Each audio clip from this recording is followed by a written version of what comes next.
Hello, welcome back everyone. Welcome to our channel ID classes Jaipur. यहाँ पे जो है आईडी क्लासेस जयपुर के अंदर हम एक क्रैश कोर्स चला रहे हैं जो कि that is NDA crash course. NDA जो कि 21 अप्रैल को होने वाला है, उसके लिए एक स्पेशल क्रैश कोर्स है जिसके अंदर की हम सारी क्लासेस कंटिन्यू जो है वो करवा रहे हैं। अब अगर आप इस क्रैश कोर्स से both online and offline mode में जुड़ना चाहते हैं तो ऑनलाइन मोड में हमारे YouTube platform ID classes Jaipur के ऊपर जुड़ सकते हैं। वही अगर आप ऑफलाइन हमसे कनेक्ट होना चाहते हैं तो स्क्रीन पर दिए गए नंबर से पे कॉल करके आप हमसे कनेक्ट हो सकते हैं। तो आज की क्लास की स्टार्टिंग करते हैं। आज जो है वो डे 5 है इस क्रैश कोर्स का। बाकी की अगर आपने क्लासेस मिस हो गई हैं तो आप उनको रिकॉर्डेड पे आई बटन पे जाके देख सकते हैं। तो आज की क्लास का जो टॉपिक है दैट इज़ केमिकल मिक्सचर्स। उससे पहले एक बारी मैं रिवाइज करवा देती हूँ कि लास्ट क्लास में जो है हमने क्या स्टडी किया था। तो लास्ट क्लास में हमने देखा था कि केमिस्ट्री क्या होती है, फादर ऑफ केमिस्ट्री कौन है, उसी के साथ जो प्योर सब्सटेंसेस होते हैं उनके दो पार्ट्स हमने डिस्कस किए थे, एलिमेंट्स और कंपाउंड्स। वही हमने देखा था कि एलिमेंट्स भी फर्दर 3 टाइप्स में डिवाइडेड है और कंपाउंड्स भी फर्दर 2 टाइप्स में डिवाइडेड है। उसी के साथ हमने देखा था कि जब हम प्योर सब्सटेंस को मिक्स करते हैं तो हमें एलिमेंट्स मिलते हैं और जब एलिमेंट्स को मिक्स करते हैं तो हमें कंपाउंड्स मिलते हैं। और वही हमने बात की थी जब अगर हम दो या दो से ज़्यादा कंपाउंड्स को मिक्स कर देते हैं तो हमें एक फाइनल मिक्सचर मिल जाता है। तो यहाँ पे हम बात करते हैं कि मिक्सचर एग्जैक्टली क्या होता है। तो मिक्सचर का फर्स्ट जो टाइप है हमारे पास that is chemical mixture. Chemical mixture का मतलब क्या होता है कि हम कोई ना कोई केमिकल सब्सटेंस लेंगे या किसी ना किसी दो कंपाउंड्स को हम कोई ना कोई केमिकल रिएक्शन करके उनको जो है वो मिक्स करेंगे। तो what is the exact definition? A mixture is a material system made up of two और more different substances which are mix together but not combined chemically. मतलब एक मिक्सचर जो है वो एक ऐसा सब्सटेंस होता है जिसके अंदर दो या उससे ज़्यादा सब्सटेंसेस प्रेजेंट होते हैं बट ओनली एंड ओनली उनको मिक्स किया जाता है। They are only mixed not chemically combined. इसका मतलब ये होता है कि उनके बीच में किसी भी तरीके से कोई भी केमिकल बॉन्ड जो है वो नहीं बनता है, मतलब वो केमिकली एक दूसरे से कंबाइंड नहीं होते हैं। They are just mixed together, just उनको जो है वो मिक्स किया जाता है, उसको हम बोलते हैं केमिकल मिक्सचर। आगे अगर हम बात करते हैं, a mixture refers to the physical combination of two और more substances in which identities of the individual substance are retained. इसका मतलब ये हुआ कि जब भी आप मिक्सचर की फॉर्मेशन करते हो या दो कंपाउंड्स को, दो सब्सटेंसेज को एक सिंगल के अंदर मिक्स कर देते हो तो उनकी जो केमिकल प्रॉपर्टीज होती हैं और उसी के साथ उनकी जो फिजिकल प्रॉपर्टीज होती हैं उनके अंदर कोई भी चेंज नहीं आता है। मतलब अगर कोई सब्सटेंस जो है वो फिजिकल उसकी जितनी भी प्रॉपर्टीज है वो सॉलिड है, लिक्विड है या गैस है, in after the condition of mixture, mixing करने के बाद यानी कंपाउंड बनाने के बाद भी वो जो सब्सटेंस है वो उसी स्टेट में रहेगा। इसका मतलब ये हुआ कि वो अपनी फिजिकल और केमिकल सब्सटेंसेज या प्रॉपर्टीज को रिटेन कर सकता है, वापस से रीगेन कर सकता है। तो इसका यही होता है केमिकल मिक्सचर। मतलब आप दो या उससे ज़्यादा सब्सटेंस को, कंपाउंड्स को मिक्स कर रहे हो बट उन्होंने आपने उनको सिर्फ मिक्स किया है, केमिकली कंबाइंड नहीं किया है, उसी चीज़ को हम बोलते हैं केमिकल मिक्सचर। तो आई होप कि सबको क्लियर होगा। उसी के साथ हम देखते हैं mixtures take the form of alloys, solutions and suspensions, colloids. ये जितने भी एग्जाम्पल्स आपको लिख रखे ये सारे एग्जाम्पल्स मिक्सचर के हैं। अलॉय मतलब दो या दो से ज़्यादा मेटल्स, नॉन मेटल्स को मिक्स कर देना। सॉल्यूशंस मतलब दो या दो से ज़्यादा लिक्विड केमिकल्स को जो है वो मिक्स कर देना। वही सस्पेंशन और कोलोइड्स जो है वो भी मिक्सचर का ही एक पार्ट है। नेक्स्ट अगर हम बात करें तो we have types of mixture. अब लास्ट क्लास में भी मैंने थोड़ा सा ओवरव्यू बताया था कि जो मिक्सचर है वो बेसिकली दो टाइप के होते हैं, जिनमें से एक है हेट्रोजीनियस मिक्सचर और दूसरा है होमोजीनियस मिक्सचर। अब क्या होते हैं हेट्रोजीनियस मिक्सचर और क्या होता है होमोजीनियस मिक्सचर, तो देखते हैं। A heterogeneous mixture is a mixture of two और मोर केमिकल सब्सटेंसेस।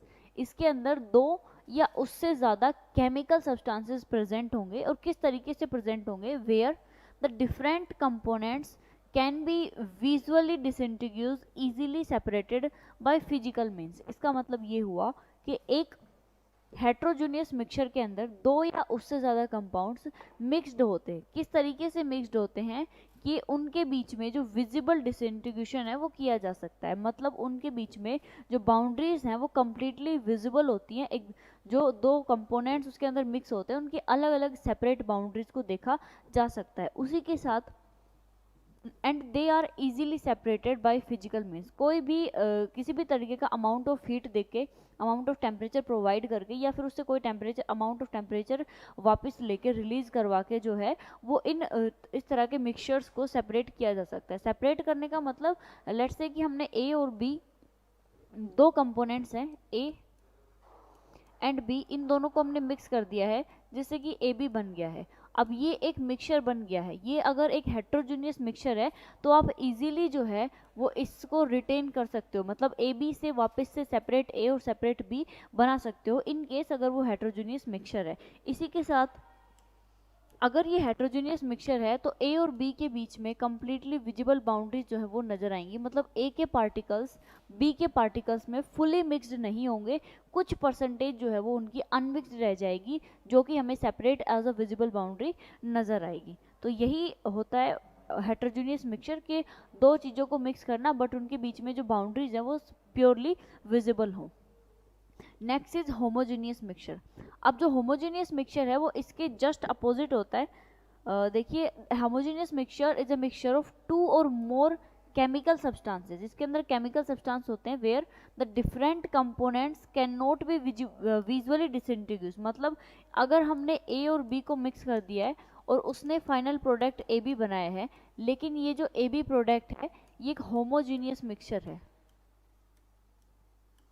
ये जो ए बी प्रोडक्ट है ये एक होमोजीनियस मिक्सचर है। तो in case of homogeneous mixture A और बी के बीच में किसी भी तरीके की कोई भी विजिबल बाउंड्रीज नहीं होंगी, मतलब ए और बी के बीच में कोई भी विजिबल बाउंड्री नहीं होगी, उनको कंप्लीटली जो है वो एक दूसरे के अंदर मिक्स कर दिया जाएगा। तो ऐसा होता है होमोजीनियस मिक्सचर, जिसके अंदर की दोनों जो पार्टिकल्स है, दोनों जो कंपाउंड्स है जिनको मिक्स किया गया है उनके बीच में किसी भी तरीके की विजिबल बाउंड्री नहीं होती है। इसी के साथ often separating the components of a homogeneous mixture is more challenging than separating the heterogeneous mixture.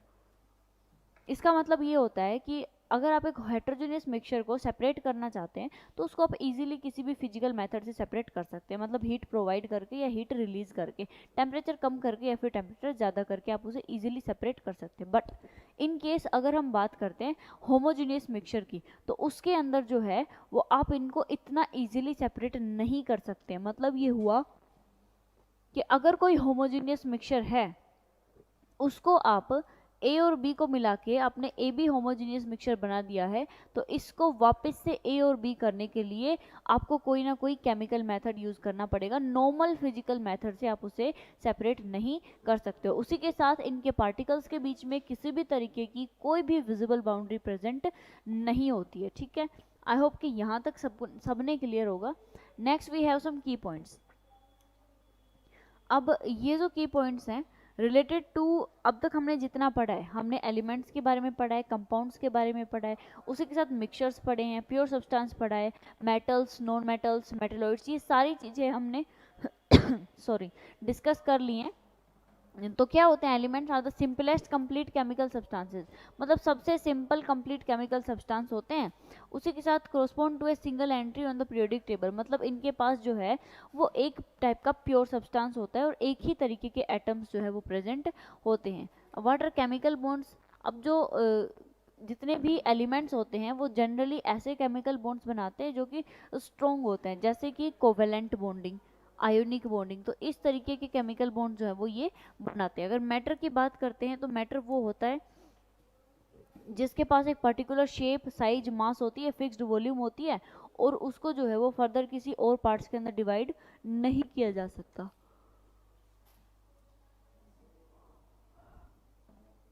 Next अगर हम बात करते हैं separation of mixers.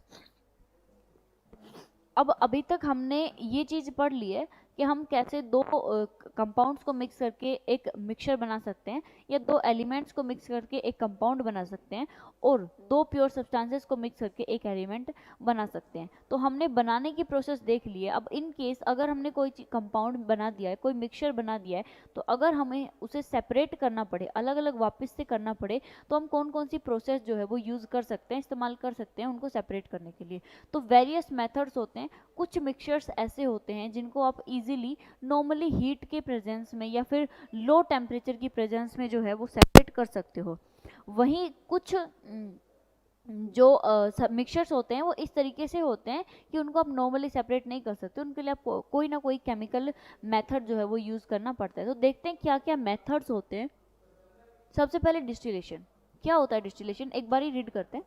Is an effective method of separation of mixture that are comprise of 2 और मोर pure liquids. इसके अंदर क्या होता है, एक कंडीशन दे दी आपको कि जो मिक्सचर के अंदर जो दो कंपाउंड्स होंगे ना वो प्योर लिक्विड होने चाहिए। मतलब उसकी स्टेट डिफाइंड कर दी है कि वो लिक्विड होना चाहिए और उसका उसी के साथ जो है वो प्योर होना चाहिए।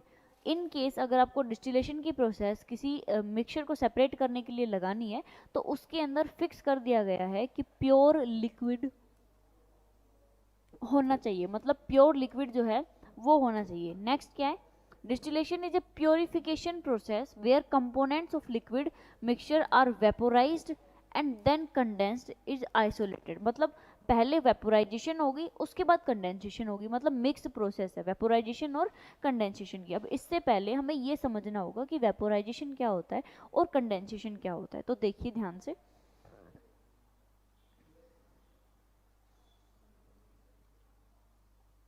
अगर हम बात करते हैं कि वेपोराइजेशन क्या होता है,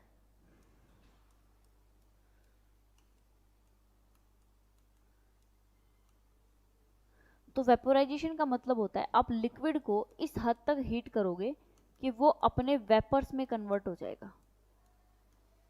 उसी टेम्परेचर को बोलते हैं वेपर पॉइंट। और अगर हम उस प्रोसेस की बात करते हैं जिस प्रोसेस के अंदर लिक्विड को इतना हीटअप किया जाता है कि वो अपने वेपर्स के अंदर कन्वर्ट हो जाता है, तो उसी प्रोसेस को हम बोलते हैं vaporisation. Vaporisation is nothing but a process of converting a liquid into its vapour, मतलब वो अपने वेपर्स के अंदर कन्वर्ट हो जाएगा, इस हद तक का टेम्परेचर उसे प्रोवाइड करवाया जाएगा, उसको बोलते हैं वेपोराइजेशन। अब सेकेंड टर्म अपने पास क्या थी, vaporisation is done. Second term थी कंडेंसेशन। अब कंडेंसेशन क्या होता है, आपने किसी वेपर को इस हद तक टेम्परेचर लो किया कि वो सॉलिड के अंदर कन्वर्ट हो गया, तो या फिर लिक्विड के अंदर जो है वो कन्वर्ट हो गया, तो इसी को बोलते हैं कंडेंसेशन। मतलब वेपर के मॉलिक्यूल्स को टेम्परेचर जो है वो ले लिया गया, उसको टेम्परेचर डाउन कर दिया गया जिसकी वजह से वो सॉलिड में या फिर लिक्विड में कन्वर्ट हो गया। इसी चीज को बोला जाता है कंडेंसेशन और आइसोलेशन, कंडेंसेशन एंड वेपोराइजेशन। तो डिस्टिलेशन की प्रोसेस के अंदर अल्टीमेटली वेपोराइजेशन प्लस में कंडेंसेशन होता है। अब कैसे होता है, जब दो प्योर लिक्विड्स को मिक्स किया जाता है तो एक लिक्विड ऐसा होता है जिसका बॉइलिंग पॉइंट कम होता है, एक लिक्विड ऐसा होता है जिसका बॉइलिंग पॉइंट ज़्यादा होता है। तो जिसका बॉइलिंग पॉइंट कम होता है वो कम टेम्परेचर के ऊपर वेपोराइज हो जाता है और कंप्लीटली जो है वो सोल्यूशन से आउट हो जाता है। अब जो लेफ्ट बचता है उसके ऊपर भी उस हीट का थोड़ा बहुत इफेक्ट होता है और उसकी वजह से वो खुद भी थोड़ा वेपर के अंदर कन्वर्ट होने लगता है। तो इन केस जब वो उसको हमें वेपर नहीं लिक्विड फॉर्म में चाहिए तो हम उसको जो है वो टेम्परेचर कम कर देते हैं और उसकी वजह से वो कंडेंस हो जाता है, कंडेंस होकर जो है वो वापस से उसी प्योर लिक्विड में आ जाता है जिसको कि इनिशियल स्टेट में उसे मिक्स किया गया था। तो ये थी डिस्टिलेशन की प्रोसेस जिसके अंदर क्या होता है कि वेपोराइजेशन और कंडेंसेशन दोनों चीजें होती हैं। नेक्स्ट अगर हम बात करते हैं इवेपोरेशन, तो इवेपोरेशन भी सेम होता है, use to separate homogeneous mixture that contain one और मोर डिजोल्व सोल्ट। इसके अंदर कंडीशन फिक्स है कि सोल्ट होना चाहिए। एवोपोरेशन के अंदर जो है वो कंडीशन फिक्स है कि वन जो कंपाउंड है या जो वन कंपोनेंट है वो सोल्ट होना चाहिए और दूसरा कोई सा भी हेमोजीनियस मिक्सचर जो है वो हो सकता है। मतलब एक ऐसा हेमोजीनियस मिक्सचर जिसके अंदर एक कंपाउंड फिक्स है कि सोल्ट प्रेजेंट होगा और दूसरा कुछ भी सॉलिड लिक्विड गैस हो सकता है, उसको अगर हम सेपरेट करने के लिए टेम्परेचर का यूज करते हैं तो उस प्रोसेस को बोला जाता है एवोपोरेशन।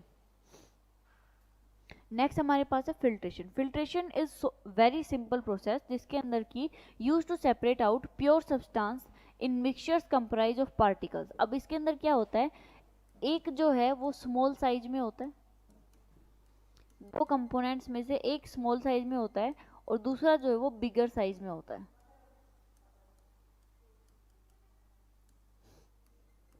एक स्मॉल साइज में होता है और दूसरा जो है वो बिगर साइज में होता है। अब जब हम फिल्टर पेपर का यूज़ करके फिल्ट्रेशन की प्रोसेस करते हैं तो जो स्मॉल साइज वाले पार्टिकल्स होते हैं वो इजेक्ट आउट हो जाते हैं। स्मॉल साइज वाले जो पार्टिकल्स होते हैं वो इजेक्ट आउट हो जाते हैं और लेफ्ट बचता है बिगर साइज वाला पार्टिकल। तो इस तरीके से फिल्ट्रेशन की प्रोसेस होती है, जिसमें डिपेंड करता है कि साइज ऑफ पार्टिकल्स कितनी है। मतलब एक पार्टिकल की साइज जो है वो स्मॉल होनी चाहिए और दूसरे वाले पार्टिकल की जो साइज है वो बिगर होनी चाहिए। तो दिस इज फिल्ट्रेशन। नेक्स्ट अगर हम बात करते हैं बॉइलिंग पॉइंट। बॉइलिंग पॉइंट क्या होता है? Is a temperature. Boiling point is a temperature at which the substance transition from a liquid to the gas. मतलब लिक्विड स्टेट से अगर कोई सब्सटेंस गैसियस स्टेट में कन्वर्ट हो रहा है, जिस टेम्परेचर के ऊपर वो गैसियस स्टेट में कन्वर्ट हो रहा है उस टेम्परेचर को हम बोलते हैं boiling point of that substance. अब इसके एग्जांपल के लिए हम ले सकते हैं वाटर। वाटर का जो बॉइलिंग पॉइंट होता है वो 100 डिग्री सेल्सियस होता है।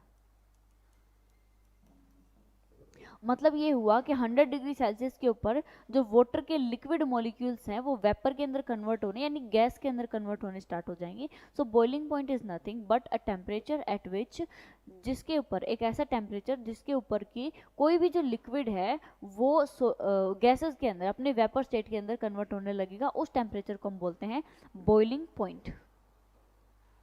Next we have is melting point. Melting point is just opposite to the boiling point. एक ऐसा टेम्परेचर जिसके अंदर सॉलिड से कोई चीज लिक्विड में कन्वर्ट हो जाएगी। मतलब कोई किसकी सब्सटेंस के पार्टिकल्स सॉलिड फॉर्मेट में है या सॉलिड स्टेट ऑफ मैटर में है, अगर हम उसको टेम्परेचर प्रोवाइड करते हैं तो वो मेल्ट हो जाते हैं, मतलब लिक्विड में कन्वर्ट हो जाते हैं। इसका सिंपल सा मतलब है उनके बीच में स्पेस जनरेट होता है। जो पार्टिकल्स होते हैं सॉलिड के उसके बीच में स्पेस जनरेट हो जाता है, उसी को हम बोलते हैं सॉलिड से लिक्विड में कन्वर्ट हो जाना या फिर मेल्टिंग पॉइंट। मतलब जो सॉलिड था उसके पार्टिकल्स के बीच में बिल्कुल भी स्पेस नहीं था, वो बिल्कुल फिक्स्ड पोजीशन के अंदर जो है वो बंधे हुए थे। वहीं जब हमने उसको हीट दिया, काइनेटिक एनर्जी मिली पार्टिकल्स को, तो पार्टिकल्स धीरे धीरे बॉन्ड को लूज करने लगे, बॉन्ड जो है वो ब्रेक होने लगे और उसी के साथ जो सॉलिड है वो धीरे धीरे लिक्विड में कन्वर्ट हो गया। So this is boiling point. Next we have freezing point. Freezing point is just opposite, जिसके अंदर कोई सब्सटेंस लिक्विड से सोलिडिफाई हो जाता है। मतलब वो लिक्विड स्टेट में था और हमने उसका टेम्परेचर डाउन किया या उसकी बॉडी से टेम्परेचर को रिलीज कर दिया तो वो जो है वो सॉलिड स्टेट में कन्वर्ट हो गया। इसी चीज को बोलते हैं फ्रीजिंग पॉइंट। फ्रीजिंग पॉइंट मतलब वो पॉइंट या वो टेम्परेचर जिसके ऊपर सब्सटेंस फ्रीज हो जाएगा। फ्रीज होना मतलब लिक्विड फॉर्मेट से या गैसियस फॉर्मेट से वो सॉलिड फॉर्म के अंदर आ जाएगा। उसके पार्टिकल्स का जो इंटरमोलिकुलर स्पेस है वो बहुत कम हो जाएगा, उनके पास जो काइनेटिक एनर्जी है वो अराउंड जीरो जो है वो हो जाएगी। लिसन, कंप्लीटली जीरो नहीं होगी, जो काइनेटिक एनर्जी कंप्लीटली जीरो नहीं होगी, बट समथिंग अराउंड जो है वो जीरो केमिकल एनर्जी हो जाएगी। Next is solubility. अब सोल्यूबिलिटी क्या होती है? Is the ability of a solid, solid की, लिक्विड की या फिर गैस की वो ability chemical substance to dissolve in the solvent, किसी भी सॉल्वेंट के अंदर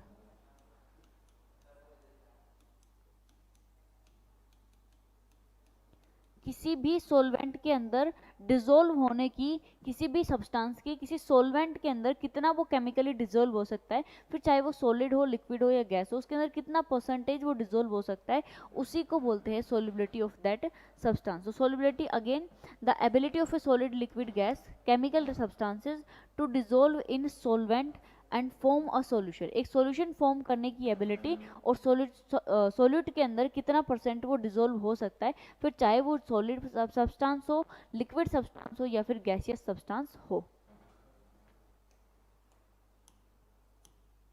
सो this is all about today's class. Let me revise once. आज की क्लास में हमने पढ़ा कि केमिकल मिक्सचर्स क्या होते हैं, उसी के साथ मिक्सचर्स दो टाइप के होते हैं, हेमोजीनियस और हेट्रोजीनियस मिक्सचर होते हैं। वहीं हमने देखा जो हेमोजीनियस मिक्सचर हैं उनके बीच में सेपरेशन बाउंड्रीज नहीं होती हैं, और जो हेट्रोजीनियस मिक्सचर है उनके बीच में सेपरेशन बाउंड्रीज प्रेजेंट होती हैं। उसी के साथ हमने देखा कि बॉइलिंग पॉइंट क्या होता है, फ्रीजिंग पॉइंट क्या होता है, मेल्टिंग पॉइंट क्या होता है, सॉल्युबिलिटी किसी भी सब्सटेंस की किस तरीके से डिफाइन की जा सकती है। तो ये कुछ मोस्ट इंपॉर्टेंट कंसेप्ट थे जो हमने आज की क्लास में जो है वो स्टडी किए हैं। तो अगर आप इस क्लास से जुड़े रहना चाहते हैं तो चैनल को सब्सक्राइब करके वीडियो को लाइक कर दीजिए और उसी के साथ बेल आइकन को प्रेस कर सकते हैं, जिससे कि आपको जब भी हम लाइव आते हैं तो नोटिफिकेशन मिल जाएगा।